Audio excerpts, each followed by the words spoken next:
Сәлем қыздар, сіздермен бірге Төребек Әлия. Бүгін сіздерге сүтті қыз тортының жасалу рецептімен бөлісемін. Яғни молочная девочка, менімен бірге жасап көріңіздер.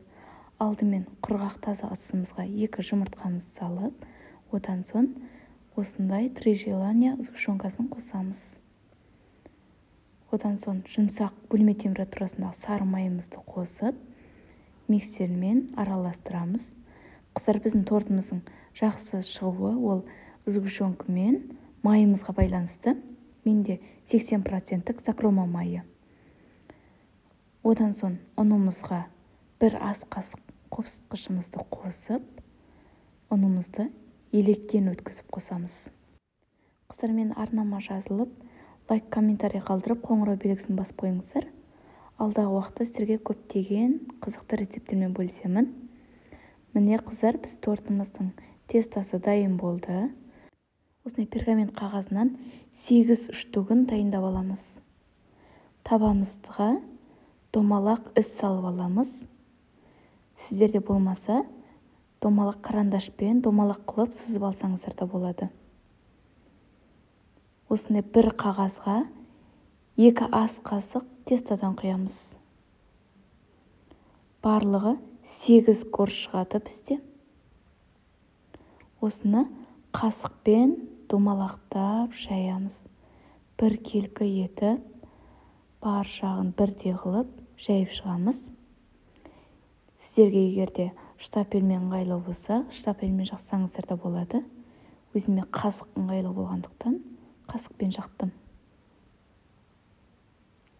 Міне қыздар, домалақ формадан шығарып жібермейміз. Өзіміздің сызып алған формамызбен бірдей қылып жайып шығамыз.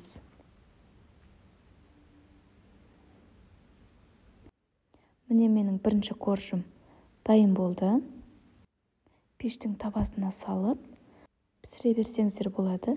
Егер сізде әсел пеш болса, менде 4 коржды бірақ пісіремін, сондықтан осындай 4 коржды дайындап алдым. Қызып тұрған 180 градус пеште 10-15 минутқа қызартып пісіріп аламыз. Міне қыздар, менде 2 рет салып алдым 4 корждан. Коржықтарым осындай болып, әдемі болып пісіп шықты. Коржықтарым ешқандай да сынбайды, жұмсақ, майыстырғанда иіліп тұр. Енді кремін дайындаймыз. 34% салқын сливкиімізге қант ұнтағын қосып, сахарный пудра қосып, миксермен араластырамыз. Шамамен 10 минуттай араластырамыз. Біздің сливкиіміз шамалы қоюлана түседі.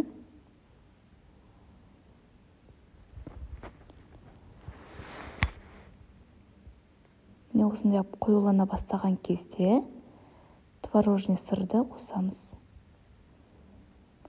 Қыздар, сіздерге барлық заттың қанша граммда керегін, қанша мөлшерде керегін төменде описание бөліміне жазып қалдырамын. Сол жерден көрсеңіздер болады. Енді осы творожный сырды қосқан соң тағы да 10-15 минутқа араластырамыз.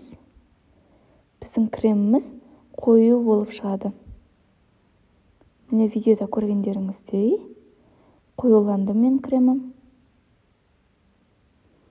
Ендігі кезекте тортымызды жинаймыз. Алдымен осындай домалақ табамызды алып, бірінші коржымызды салып, 2 ас қасық кремімізді салып, жағып шығамыз. 2-3 ас қасық кетеді. Өздеріңіз жаққан кезде қарап жағасыздар. Одан соң екінші коржымызды салып, осылайша тортымызды рет-ретімен жинап шығамыз. Міне қыздар, мен соңғы коржымды салып жатырмын. Тортым биік болып шықты. Одан соң кольцодан тортымызды босатып алып, артылған кремімізді жиектеріне, жандарына, үстіне барлығына жағып, тортымызды тегістеп аламыз. Осыдан соң тортымның жиектерін вафельный кружкамен әрледім.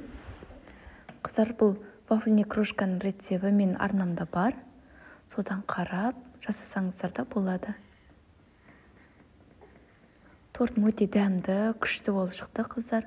Осы рецепт бойынша жасап көріңіздер менімен бірге. Жасалу оңай, әрі тез жасалынады.